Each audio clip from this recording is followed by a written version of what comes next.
Hi, I'm Dr. Joan Rosenberg, and I've written the book, 90 Seconds to a Life You Love, How to Master Your Difficult Feelings to Cultivate Lasting Confidence, Resilience, and Authenticity. And what I want to do is offer you one key tip or one key element in that book that has to do with a huge change in your sense of well-being, and that has to do with stopping harsh self-criticism and stopping all that mean talk that you may hear over and over, that you loop around time and time again in your brain, in your mind. And that is coming to it with an understanding that the way I look at harsh self-criticism or that negative self-talk is that it's a distraction. Think about this. It's a distraction from unpleasant feelings.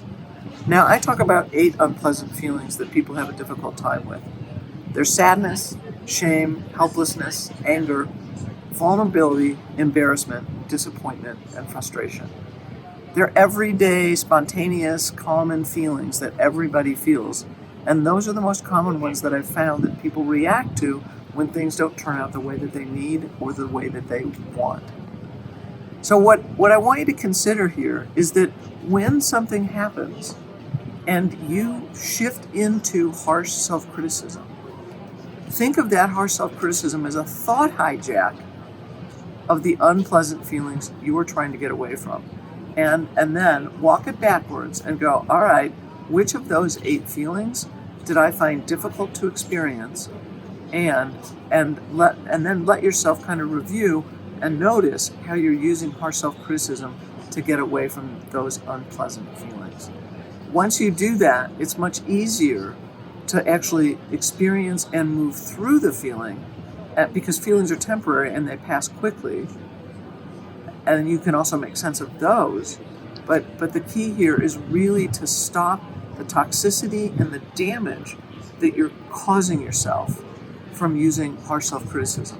One more key here is that I want you to understand is that there's not an equivalence between the experience of an unpleasant feeling, like shame, like embarrassment or disappointment, and the use of that harsh self-criticism or that harsh negative self-talk, because the negative self-talk is far more. I don't even have the words to describe just how damaging it is.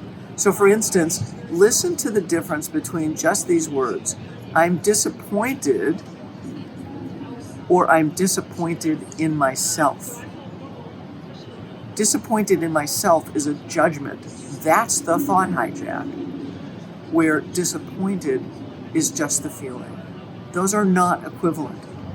One leads to far more emotional damage and a darkness within the self. The other one is a feeling that passes temporary. It's a temporary experience. You just move right through it. So the key focus for me: understand that harsh self-criticism or negative self-talk is a distraction from unpleasant feelings.